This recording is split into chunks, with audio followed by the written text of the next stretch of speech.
মাদারীপুর ৩ আসনের জামায়াতে ইসলামী মনোনীত এমপি প্রার্থী মাওলানা মোহাম্মদ রফিকুল ইসলাম কালকিনিতে নির্বাচনী সভায় বলেন, আগামী দিনে রাজনীতিতে কোনো প্রতিহিংসার সুযোগ থাকবে না।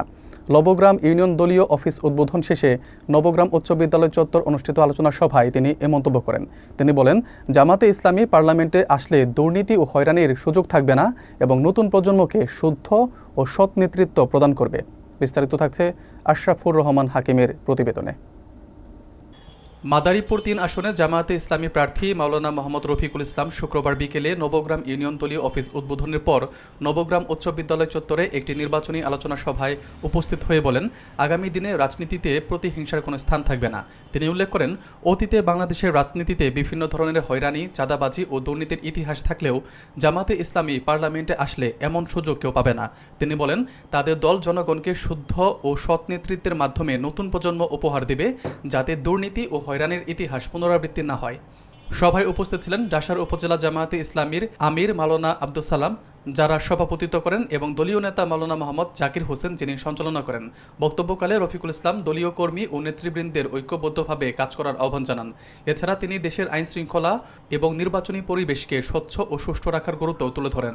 সভায় উপস্থিত দলীয় নেতাকর্মীরা ভবিষ্যতের রাজনৈতিক কর্মকাণ্ডে শুদ্ধ ও দায়িত্বশীল ভূমিকা পালনের অঙ্গীকার ব্যক্ত করেন।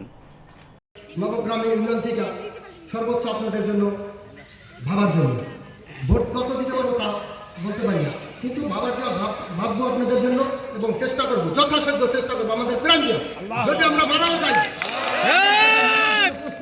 সনাতন ধর্ম ভাই ব্রাদার যেভাবে আমাদের প্রতি এগিয়ে আসছেন, আমরা তাদের জান ও মাল যতটুকু আমাদের সাধ্য এবং এর সাথে সাথে নিরাপত্তা বাহিনী আমাদেরকে সর্বোচ্চ সহযোগিতা করছেন। কাউ যদি কোনো ব্যক্তি, কোনো গোষ্ঠী, কোনো নিরীহ মানুষের দিকে চক্ষু তুলে তাকার চেষ্টা করে, তাহলে বাংলাদেশের মাটিতে ওই ফ্যাসিস্টের মতন অবস্থান হবে। তাদেরকে হুঁশিয়ার করে বলে দিতে চাই, এই নিরীহ মানুষের পাশে এই ধর্ম অবলম্বী যারা আমাদের ভাই ব্রাদার, আত্মীয় স্বজন যারা এখানে আছে, তাদের প্রতি কোনো সহানুভূতি, তাদের প্রতি কোনো জুলুম, অত্যাচার এবং চক্ষু রাঙানিতে আগামীতে আমরা সহ্য করব না। মরহুম সৈয়দ আবুল হোসেন, যার কর্ম, যার অবদান এই ডাসার উপজেলার মানুষ কখনোই ভুলতে পারে না, পারবে না। তার এই বিশাল উদারতা, শিক্ষা অনুরাগী এবং সর্বস্তরের মানব কল্যাণমূলক যত কাজ তিনি করেছেন, এটা যদি ডাসার উপজেলাবাসী, কালকিনি, মাদারীপুর ৩ আসনের বাসীরা ভুলে যায়, আমি মনে করি তাহলে তার প্রতি অকৃতজ্ঞ হবে।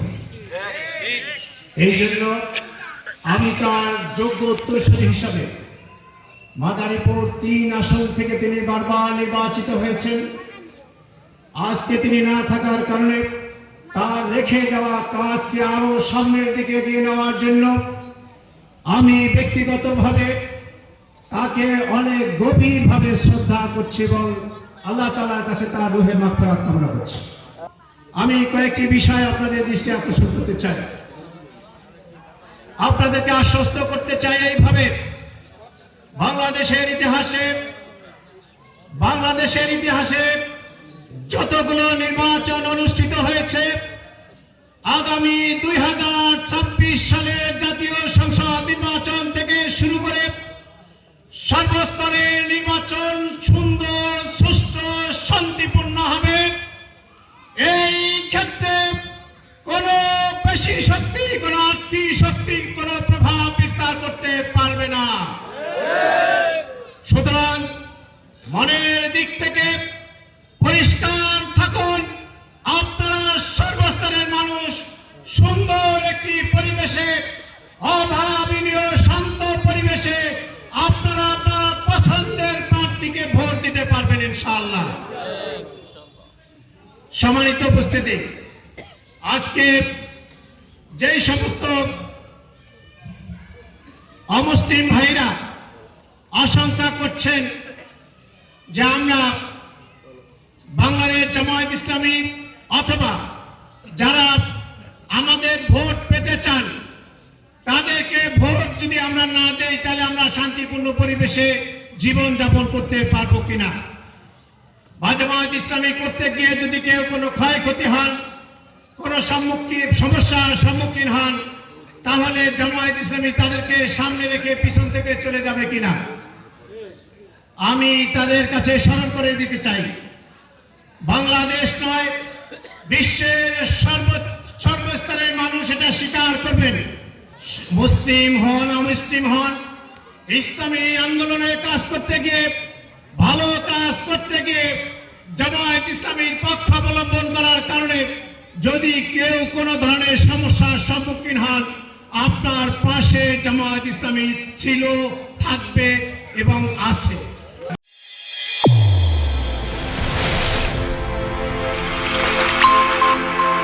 চ্যানেল A1 হৃদয়ের স্পন্দন।